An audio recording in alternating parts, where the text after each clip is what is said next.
Hello, আসসালামু আলাইকুম। কেমন আছেন আপনারা? আজকে আমি ক্লাউড কম্পিউটিংয়ের উপরে একটি ভিডিও বানাতে চাচ্ছি। আহ, এটা দুইটা উদ্দেশ্য আছে। প্রথম উদ্দেশ্য হচ্ছে যে কিছু নলেজ শেয়ার করা এবং ক্লাউড কম্পিউটিং এবং হাই লেভেল সফটওয়্যার ডেভেলপমেন্টের দুনিয়াটা কীরকম সেই সম্পর্কে নতুনদের কিছু আইডিয়া দেয়া, কারণ এই বিষয়ে আমাদের দেশে খুব বেশি ডিসকাশন হচ্ছে না আনফরচুনেটলি। আরেকটা বিষয় হচ্ছে যে রিক্রুটমেন্ট রিলেটেডও, তো আমি সেটা ব্যাখ্যা করব পরে। তো রিসেন্টলি আমি হচ্ছে একটি কোম্পানির জন্য এক ধরনের কনসালটেন্সি করছি। তারা তাদের একটি বড় প্রজেক্ট নিয়ে চিন্তা ভাবনা করছে, বাট ব্যাপারটা হচ্ছে যে সেখানে আমাকে বিভিন্ন ক্লাউড আর্কিটেকচার নিয়ে কাজ করতে গিয়ে বিভিন্ন ডিসিশন মেক করতে হচ্ছে যে হ্যাঁ কি আমরা সিলেক্ট করব, কোনটা নিয়ে আমরা কাজ করব বা কী ধরনের কাজ করব। তো সেটার বিষয়ে কাজ করছি আমি, বাট আমাদের ডেভেলপমেন্টের জন্য আমাদের কিছু ওয়ার্কফোর্স দরকার। বাট এই ধরনের কাজের অভিজ্ঞতা আছে এরকম রিসোর্স আমাদের দেশে পাওয়াটা খুবই দুর্লভ। প্রথম কথা হচ্ছে যে ক্লাউড কম্পিউটিংয়ে কাজ করে এরকম রিসোর্সই দুর্লভ। তার উপর আবার ডিস্ট্রিবিউটেড সিস্টেম, সেটা তো আরও দুর্লভ।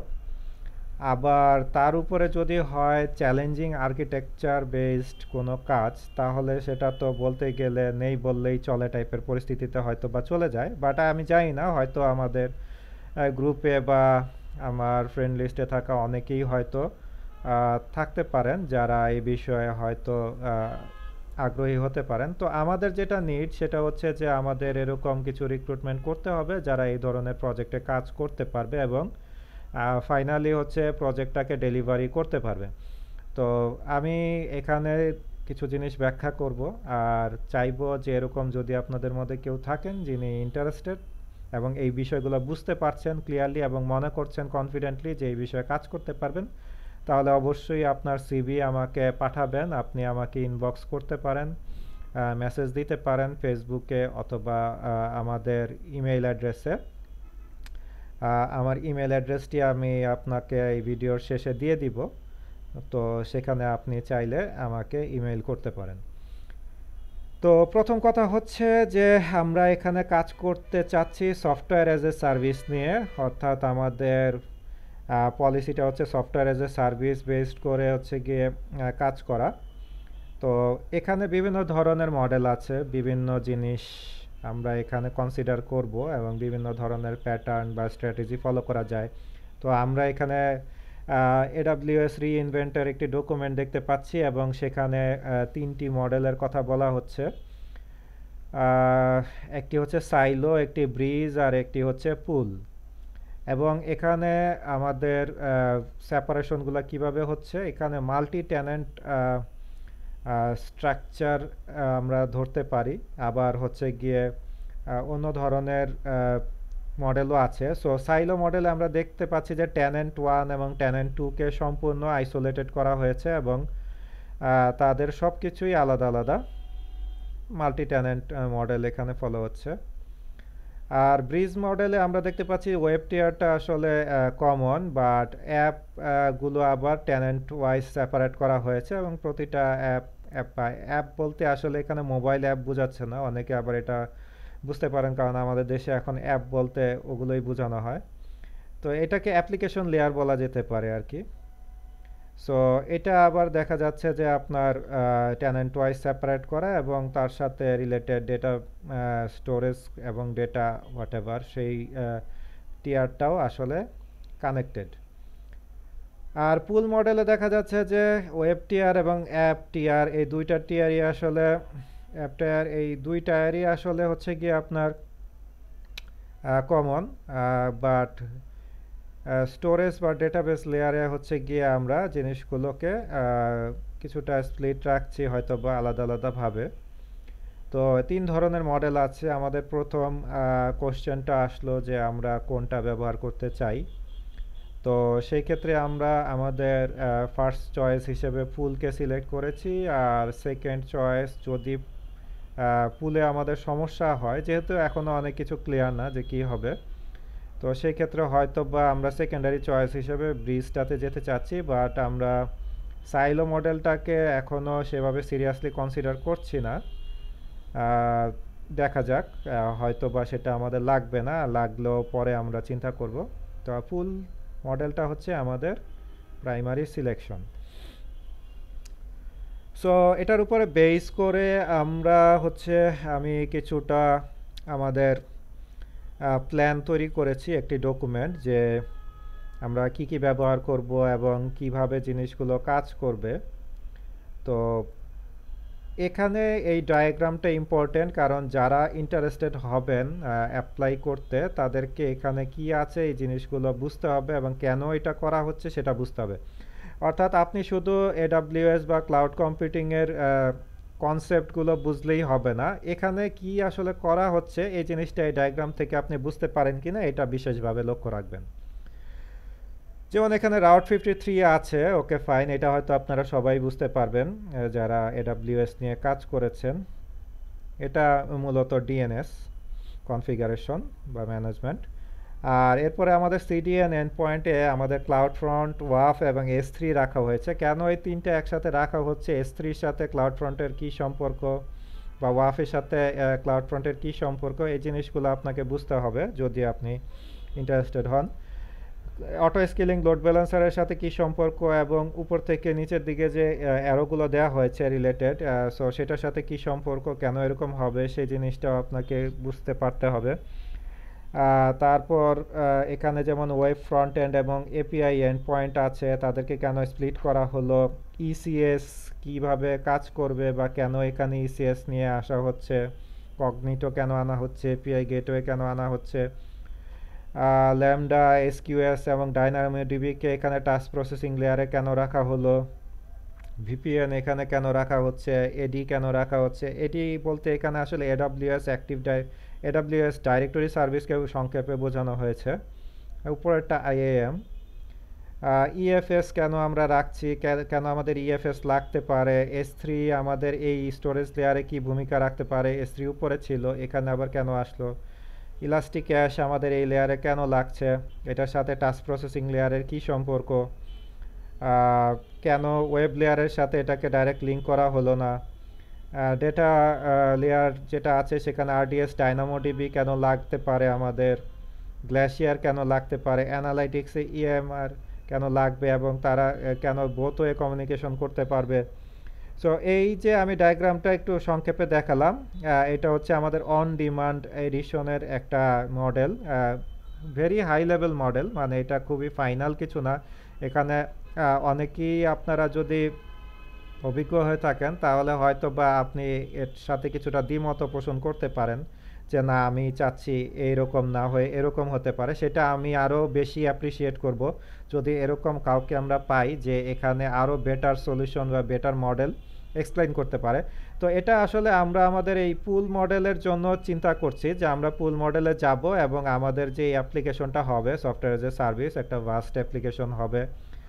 আশা করা যায় যে কয়েকশো মিলিয়ন ডলারের কাজ হতে পারে এটা, যদি এই প্রজেক্টটা অ্যাকচুয়ালি ফাইনালি অ্যাকশনে যায়। তো সেক্ষেত্রে এই ধরনের একটা ইনফ্রাস্ট্রাকচার মডেল আমরা চিন্তা করছি আর কি। এটা একদম হাই লেভেলের একটা ওভারভিউ। সো এটা ফাইনাল কিছু না, এখানে পরিবর্তন আসবে, আরও বেটার ডিজাইন হবে। এটা একটা রাফ ওয়ার্ক এবং আমরা জাস্ট চাচ্ছি যে এইরকম কাউকে পাওয়া যায় কিনা যে এই জিনিসগুলো বোঝে এবং এই জিনিসগুলার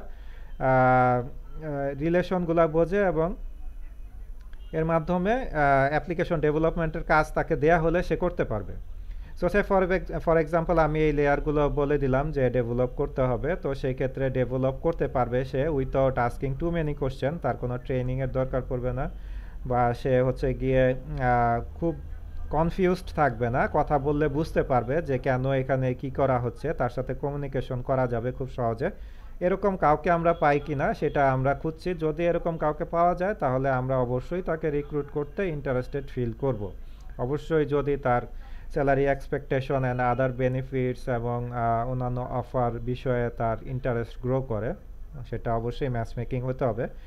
সো যাই হোক, এখানে আমি বিষয়টা বুঝিয়ে বললাম কারণ এখানে আমি এই ভিডিওতে রিক্রুটমেন্ট প্লাস কিছু নলেজ শেয়ার দুটাই করার চেষ্টা করছি। এখানে আমি আপনাদেরকে একটা স্যাম্পল মডেলও দেখাচ্ছি যেটা হয়তো যারা নতুন তারা অনেকেই আগ্রহী হবেন যে এই কাজগুলো কিভাবে হয়ে থাকে বা এই ধরনের কাজ কিভাবে করা হয়, ডিজাইনগুলো। আর এখানেও আমি কিছু জিনিস আলাপ করছি। সো আমরা একটা কনসিডারেশনের একটা পয়েন্ট আমরা এখানে দেখলাম যে আমরা কোন মডেলে যাব। এখানে আরও কিছু আলাপ করা যেতে পারে, আমি খুব বেশি লম্বা করব না ভিডিওটি। যেরকম হচ্ছে যে কি চ্যালেঞ্জ SaaS আর্কিটেকচারের কি হতে পারে। তো এখানে যেমন ট্যানেন্টের বিষয়ে একটা কনসিডারেশন আছে যে ট্যানেন্ট অনবোর্ডিংয়ের প্রসেসটা ফ্লেক্সিবল হবে কিনা, নতুন ট্যানেন্টকে অনবোর্ড করতে গেলে কতখানি আসলে কষ্ট করতে হবে সেই জিনিসটা অবশ্যই ইম্পর্ট্যান্ট। বাল্ক অপারেশন, স্কেলিং পলিসিগুলো কি কন্ট্রোল করা যাবে কতখানি, আমরা কি ভালোভাবে করতে পারবো কিনা এগুলো সিমলেসলি। তারপরে ট্যানেন্ট আইডেন্টিটি, এই জায়গাতে বিষয় আছে যে ইউজারদের সাথে ট্যানেন্টের বাইন্ডিংটা কিভাবে হবে, এটার ইফেক্টিভ মডেলটা কি হবে। আর হচ্ছে যে আপনার আরেকটা হচ্ছে যে ডেটা ভ্যারিয়েবল ডেটা ফুটপ্রিন্ট, অর্থাৎ স্টোরেজের মধ্যে কোনো বটলনেক আসতে পারে কিনা, কস্ট অপটিমাইজ হবে কিনা, আমাদের যে স্টোরেজ লেয়ারগুলোকে আমরা ডিজাইন করছি এটা কি আমাদের জন্য অপটিমাইজড সলিউশন হবে, এবং কোনো ক্রস ট্যানেন্ট ইম্প্যাক্ট হবে কিনা, একজন ট্যানেন্ট অন্য ট্যানেন্টকে আবার এফেক্ট করে ফেলবে কিনা, কারণ ট্যানেন্টদের অপারেশনগুলো কিন্তু এফেক্টেড হলে হবে না। যেমন সে ফর এক্সাম্পল একটি ট্যানেন্ট সে যখন হচ্ছে গিয়ে কোনো অপারেশন করছে সে স্লো পারফরমেন্স পাচ্ছে বিকজ অন্য ট্যানেন্টরা রিসোর্স কনজিউম করে ফেলেছে এভাবে যে সে ইম্প্যাক্টেড হচ্ছে।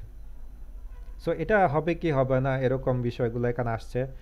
তারপরে অপারেশনাল অ্যাজাইলিটি, মানে ডেভেলপমেন্ট টিম কত দ্রুত এই বিষয়গুলোকে প্রসেস করতে পারবে, তারা কি খুব দ্রুত ডিপ্লয়মেন্ট করতে পারবে, তারা কি মনিটরিং করা এই জিনিসগুলা খুব ফ্লুয়েন্টলি করতে পারবে, নাকি এখানে অনেক ঝামেলা হবে, কমপ্লেক্সিটি কত আসবে, এটা অবশ্যই ইম্পর্ট্যান্ট। যেমন আমরা রিক্রুট করতে গেলে যদি আমাদের এখানে অবশ্যই ঝামেলা হবে যদি আমাদের ডেভেলপমেন্ট প্রসেসগুলো অনেক কঠিন হয়ে যায়।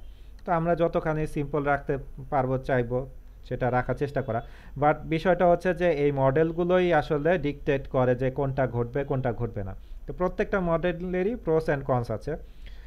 সো আমি এখানে এই স্লাইডগুলো স্কিপ করে যাচ্ছি কারণ এখানে যে জিনিসগুলো আছে এগুলো একটু ইরিলেভেন্ট এবং আমি চাই না খুব লম্বা করতে ভিডিওটি।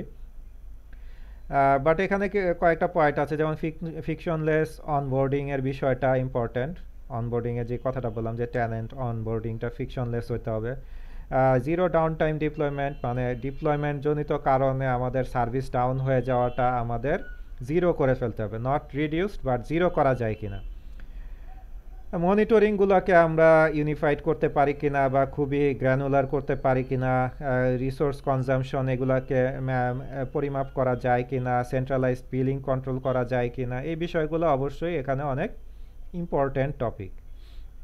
যে আমরা কোন মডেলে যাব, সাইলো, ব্রিজ না পুল, এই এই পয়েন্টগুলোই হচ্ছে কি আমাদের চয়েসটা এখানে ডিফার করবে, বা এই চয়েসের ভিত্তিতেই আমাদের ইউজ কেসে অর্থাৎ আমাদের যে প্ল্যান বা প্রজেক্ট সেইটার ইম্প্যাক্টটা এই ফ্যাক্টরগুলোতে কিভাবে আসবে এই মডেলগুলোর সাথে, সেটা হচ্ছে গিয়ে আমাদেরকে কনসিডার করে হচ্ছে ডিসিশন মেক করতে হবে যে আমরা পুলে যাব, ব্রিজে যাব না সাইলোতে যাব, আমাদের প্রোডাক্ট পুলে গেলে এই ফ্যাক্টরগুলোতে কিভাবে ইম্প্যাক্ট আনবে, এই জিনিসগুলো আমাদেরকে চিন্তা করতে হবে। আর এখানেও কিছু বিষয় বলা হয়েছে, মূলত এখানে যে জিনিসগুলো বলা হচ্ছে যে বিভিন্ন ফ্যাক্টর এই ডেভেলপমেন্টের যেখানে দেয়া আছে, বাট দেখা যাচ্ছে যে এই সাইড ফ্যাক্টরগুলো আসলে পরোক্ষ ফ্যাক্টর। মেইন ফোকাসটা আমাদের থাকে ডেভেলপমেন্টের ক্ষেত্রে এই মাঝখানের পোর্শনটাতে, যেখানে বিভিন্ন সার্ভিস নিয়ে আমরা কাজ করি। তো এটা আবার বিভিন্ন মডেলে করা যায়, এই কাজটাকে আবার বিভিন্ন ধরনের মডেলে করা যায়। যেমন এখানে একটা আছে স্যাস মনোলিথ, ঠিক আছে, এইটা একটা মডেল, আমি এটার ব্যাখ্যাতে যাব না, এটা করতে গেলে অনেক কিছু আপনাদের হয়তো জানা থাকা লাগবে। এটা হচ্ছে গিয়ে আপনার container based micro service concept, এটা আরেকটা মডেল। আর এখানে হচ্ছে সার্ভারলেস, সম্পূর্ণ সার্ভারলেস স্যাস।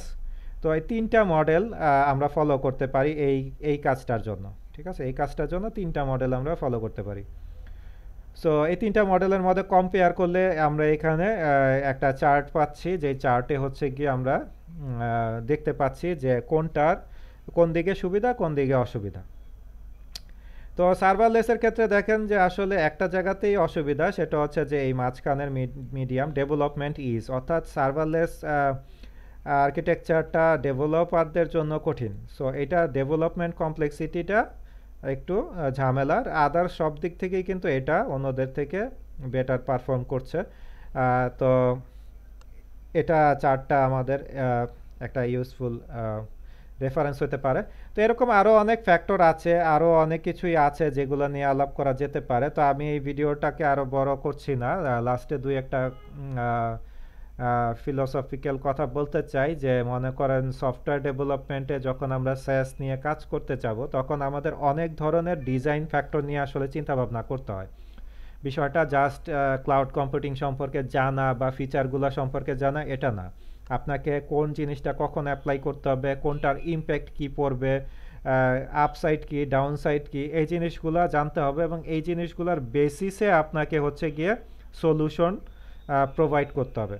তো আপনি যদি সফটওয়্যার আর্কিটেক্ট হতে চান বা আপনি যদি ভালো সফটওয়্যার ইঞ্জিনিয়ার হতে চান, তাহলে অবশ্যই এই অ্যাঙ্গেলে আপনাকে বিষয়গুলো জানতে হবে।